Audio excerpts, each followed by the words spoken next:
Welcome to Scream Therapy. I'm your host, Jason Schreurs. In October of 2018, I found myself in the hospital, sitting across from a psychiatrist who was telling me I had bipolar. I was sent home with a bunch of medication and laid on the couch for a week. I had my iTunes library on shuffle, trying to shake the hornet's nest from my head. Ever since I was a kid, I've been using loud music as a form of therapy. Punk rock and mental health have always been connected. This podcast looks at that connection through the lens of different guests. This is Scream Therapy.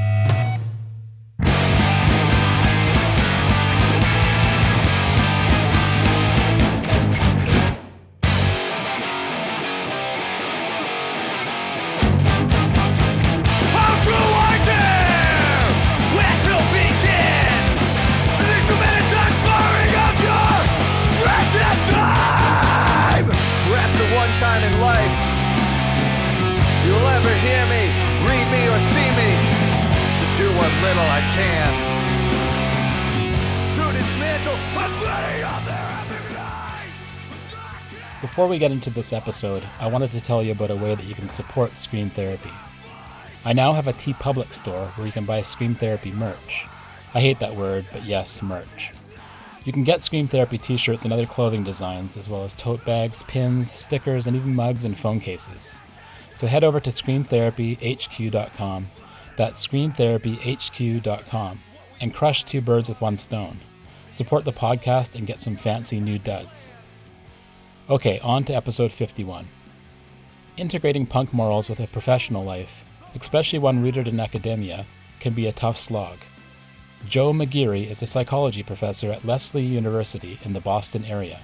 He's learned that even though the academic world has been known to discredit dissenting voices, if you stick to your morals and do it your way, the punk way, people will respect you.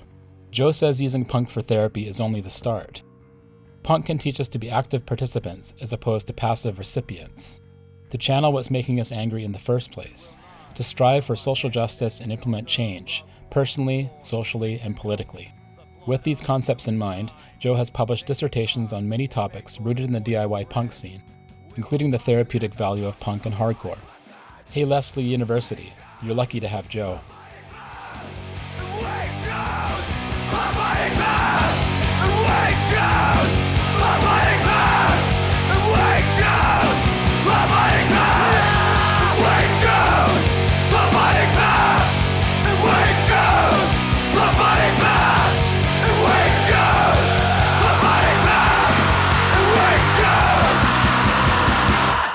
My name is Joe Mageary. My pronouns are he, him, and his. I am a licensed mental health counselor in the state of Massachusetts. That's where I've been born and raised. My day job is that I'm an assistant professor of counseling and psychology at Lesley University in Cambridge, Massachusetts. And I've been playing DIY punk and hardcore for about a quarter century at this point. And that's where some of my research and publications have attempted to make sense of my own experience by investigating the influence and impact of punk culture and the sort of phenomenological experience of being a participant in punk and hardcore on one's identity development. I want to read some of these titles of the published topics that you've done in your career as a mental health professional. So there's one called Now or Never, a phenomenology of a political punk tour. And we got Rise Above, We're Going to Rise Above, obviously reference to Black Flag, a qualitative inquiry into the use of hardcore punk culture as a context for the development of preferred identities, and Zines, the DIY ethics in empowering marginalized identities. So what did your community think when you came forward with these publications? Yeah, the word community is interesting to me because getting into punk as a kid, I got into metal first, and then metal kind of led me to punk, and punk led me to hardcore, and then it all kind of came back around in the way it does.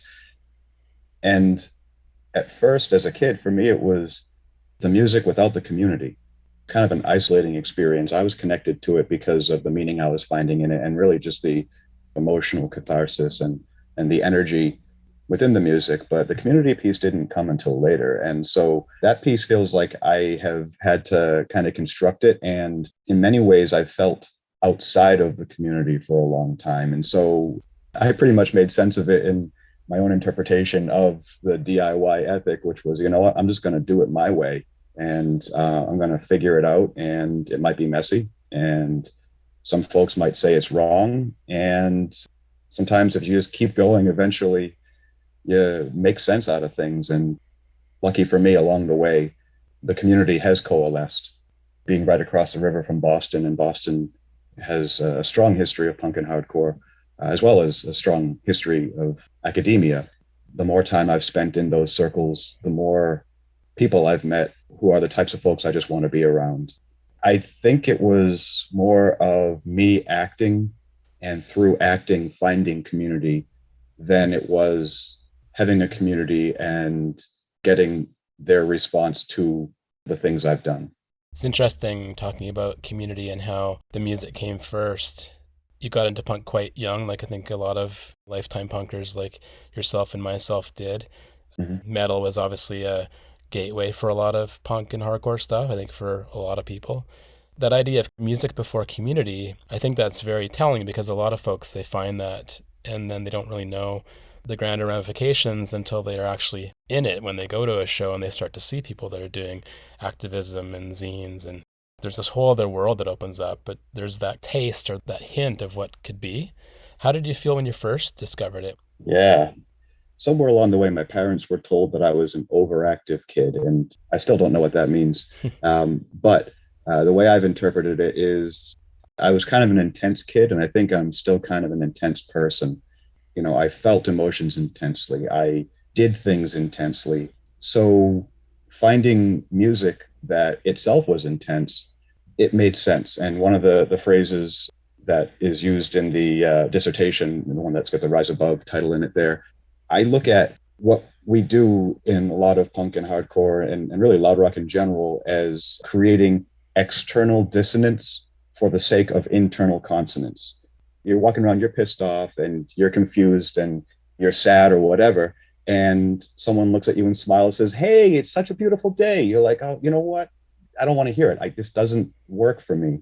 But when you can find ways of creating a world around you that resonates or matches or embodies that which you're already feeling inside, when those two pieces, the internal and the external, actually match up, it's like a key in a lock that opens up an opportunity for a processing, for a change, for an insight, for moving towards something as opposed to just moving away from things. And so that to me was the first piece. It was that realization that there can be something beautiful that comes out of creating the external dissonance. Yeah, and this idea that angry music begets angry people, or that Mm. when you're really depressed, you shouldn't listen to depressing music. Go listen to some pop music. And that's not founded. It's, many studies have looked at that and debunked that. And yeah, this idea of finding that kernel of rebellion and revelation and these things that I always wonder, what is it about people who find punk rock? Well, I think as much as there are 101 different subgenres and styles, there's probably 101 different answers to it. Some folks that I've talked to, and again, part of my research is just capturing the phenomenon from other people's perspectives. I've got my own, and because listeners can't see me, I'm a white guy. My class and my ethnicity and my heritage all kind of match up with the dominant culture where I'm from in Massachusetts. So, yeah, okay, great. I understand how I got here. But even within the groups I'm a part of, there are a lot of different stories and avenues. So it's tough to put a finger on it in one way, other than to say, in the folks I've talked to, some of the themes that come out are that there's this creative space, there's a free space. And I'm quoting Ian MacKaye. He talks about punk being the free space where new ideas get presented. There is an audience for the new ideas because, in his words, people are attracted to new ideas. So, not just stepping away, rebellion, when you think of that word, it's like, okay, I am challenging dominant discourse. I am tearing down a system. I am walking away. I am critiquing. That's all moving away from something. But there's something I think that is, if not universal, common in the punk and hardcore worlds, to not just moving away, but moving towards something new, something else, something preferred. Did punk rock and being a punk lead you to counseling or to mental health work? Yeah, I think there were one of the problems I identified in my own life is that I was trying to keep the different parts of myself separate for a long time. And that's was really the inspiration for my doctoral work was to bring in the nighttime me, the guy that was going Yeah. to shows and being with my band and my buddies and all that, and the daytime me, the guy that was already doing the counseling work. In high school, I didn't know what I was doing with my life. I really, I was kind of like a firecracker lit at both ends. And I just had to figure something out after high school because, graduation was coming and what do you do? So I decided to go study psychology just to figure myself out and figure out the people around me and kind of make sense of the world. And at that time, I was under the impression that that was a professional side of things and that my music was something different. So it took me a bunch of years of having that dichotomy to eventually say, you know what?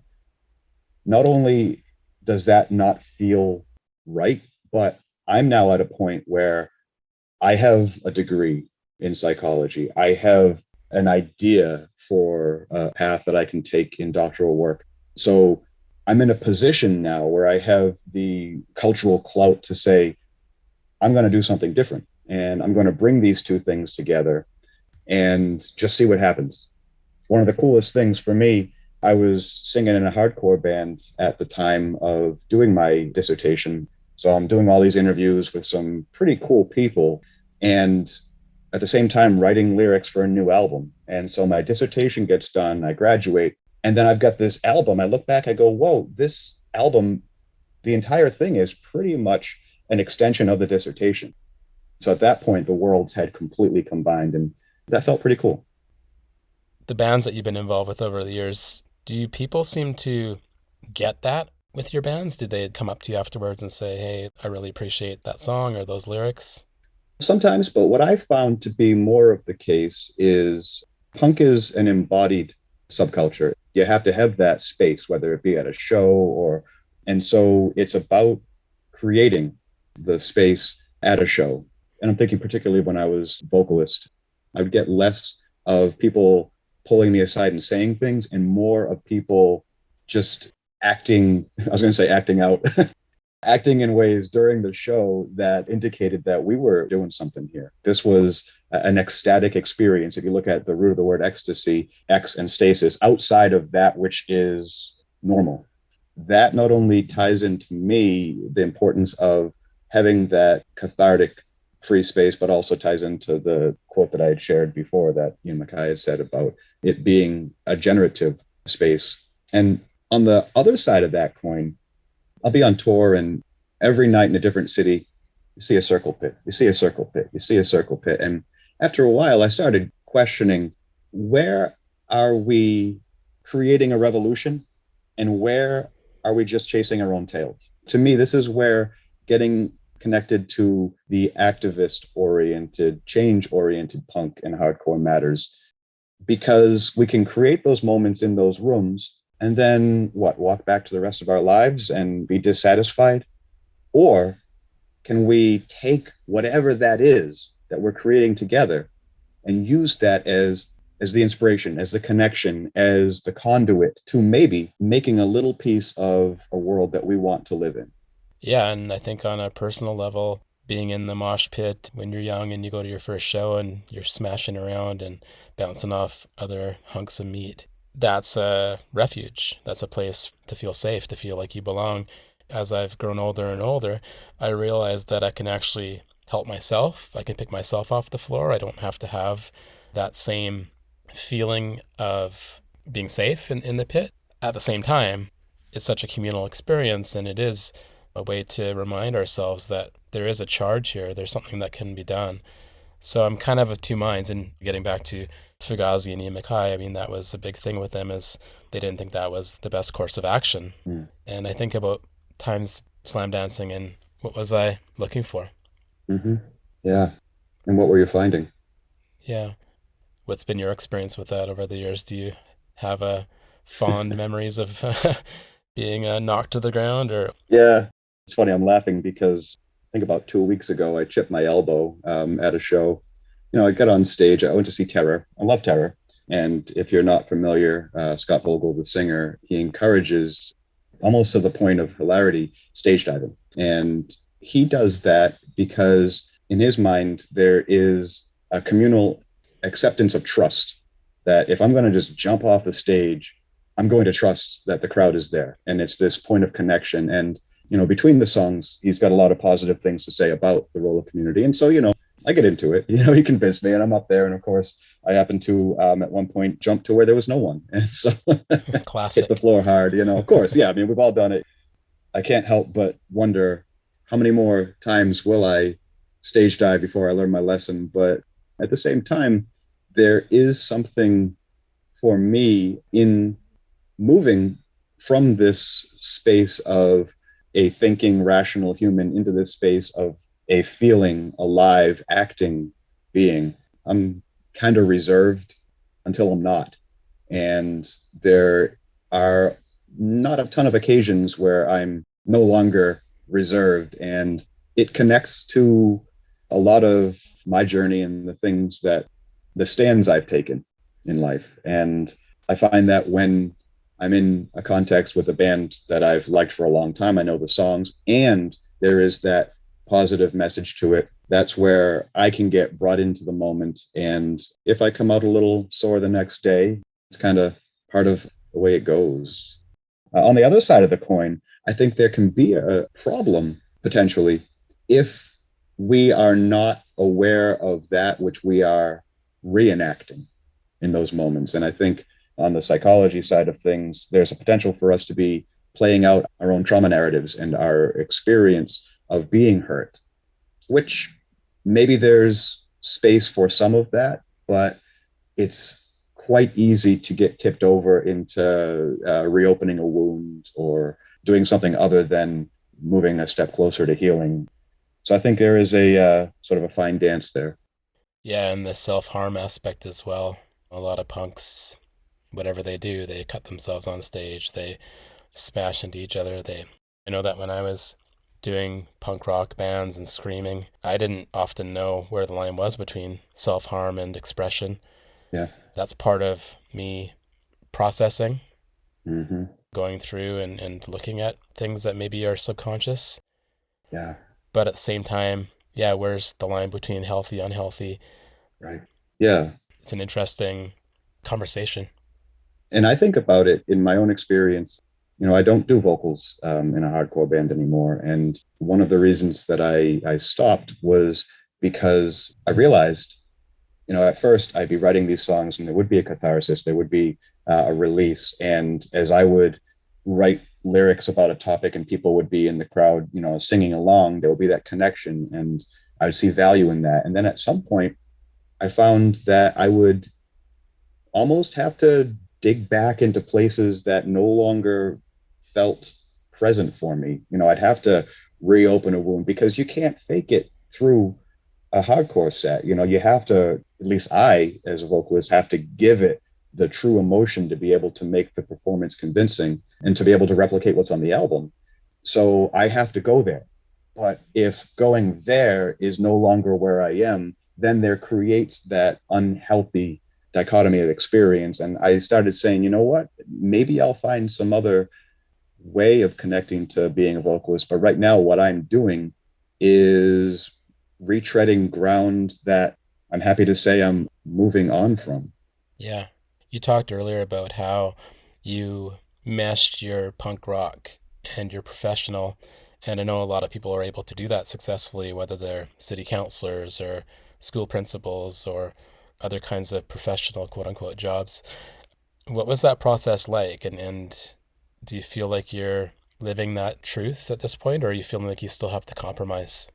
I think it's ongoing. It's an ongoing process and it's different place to place. I think no matter how much we work to integrate ourselves, who we are in a meeting at work versus who we are at a dinner table with family versus who we are, wherever, there's always going to be a slight difference, at least, sort of the cliched never ending journey. But yeah, I feel pretty good about my integration efforts. I was in a job interview a few years ago, and it was this whole team of people, like a dozen people doing the interview. And all of a sudden, someone was on their laptop and they were Googling me while we were talking. And they just, in the middle, interrupt the conversation by playing one of my band's music.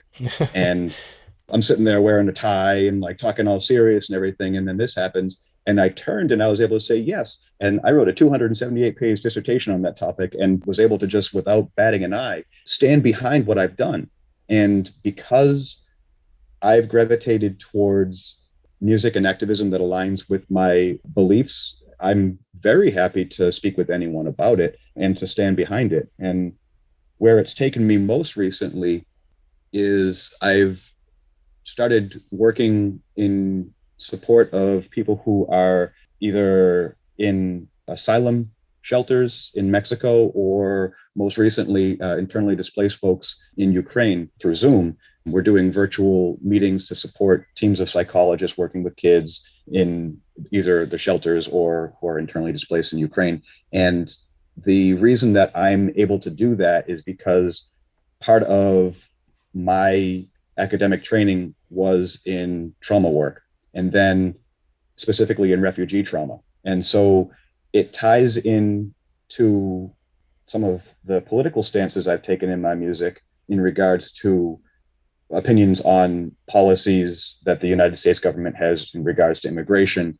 And now I'm finding ways of taking that activism with the punk heart and using my credentials and my training to get me in the door to places to be able to hopefully be useful or make a difference. Do you find that you're able to use punk rock ethos and ethics in your clinical work with clients who are dealing with mental health conditions, trauma? Yeah, I worked for about a decade as a school adjustment counselor, worked in a therapeutic high school. And we had a music room in the school. And so, boom, right there, it was direct, whether the kids were into the same bands as me or not, holding that space for anger and confusion and everything else that connects to it. I found that I was able to bring in my punk experience directly into an understanding. And it becomes sort of an unspoken understanding that there's a sort of resonance. People can tell that you get it in a way. And, the decisions I make about the type of counseling I do, about the insurance companies I do or do not work with, about the fees I do or do not charge, everything that I do is in line with the state regulations and the ethical codes. But how can I be creative within those boundaries, challenge a little bit of that which people have been told? Because a certain amount of what people bring to counseling are the experiences that have happened to them, and a certain amount are the things that they've been taught to believe. And sometimes those lines blur. Particularly, narrative therapy has been one type of therapy that I've grown to utilize because it talks about how identity is socially constructed, and therefore how we can either deconstruct dominant narratives that are problematic or strive towards constructing preferred ways of being in the world. And if that's not punk, I don't know what is.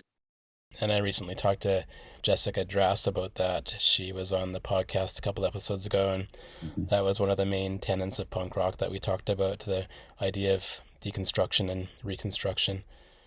I'm always blown away by how many folks I find that are doing what you're doing in a general sense, doing mental health work, counseling work, but also with this punk background. And I think when I first started doing the podcast and also the Scream Therapy book, I didn't realize that I could even Google and say punk rock psychologist and have these hits come up. Have you run across other folks in your life that are doing similar work that are punks? And what do you think about that connection? I'm thinking of two very quick stories. One is a person that became a mentor and a dear friend of mine. I met on my first day in grad school to become a counselor, and he was a faculty member, and he was wearing this ratty old leather jacket with a Misfits logo painted on it and everything. And so I walk up, I'm like, "Hey, cool jacket." He's like, "Thanks. I found it in the trash." He has no connection to punk, but just who he is, an outsider. So that was hilarious. Of course, it's a misfit. Oh, yeah. But then on the other side of the coin, when I finished my dissertation, I presented it at the International Narrative Therapy and Community Work Conference in Adelaide, Australia, and this is about a decade ago. And the organizer, one of the big, names in narrative therapy, we were talking between sessions. He's like, "Oh yeah, that's really cool. I love the Exploited." And he starts talking about his own punk background. And so people are out there. And what I find is, even if it's not punk music and punk culture, the values and the beliefs resonate quite well with that which is necessary to be an effective counselor. There is something about believing in the person within the context that I think is necessary in counseling. And I think if we take a moment and step back from a lot of, at least the punk and hardcore that I like, there is something about that saying, in some way, indirectly even, I see you, you have value, you need not be an active being rendered passive. You can become a engaged, alive, contributing human. Actually, you are that, but you can become connected to those parts of you that for whatever reason feel far away.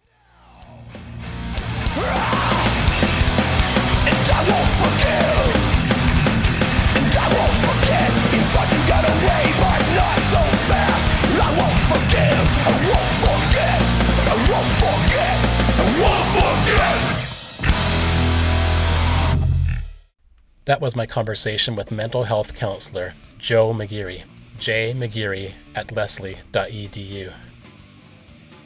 Thanks for listening to the latest episode of Scream Therapy. I'm coming to you from Powell River, a small coastal town in British Columbia, Canada, on the traditional territory of the Tla'amin Nation. Doing this podcast and talking to other folks living with mental health challenges has been a huge part of my journey.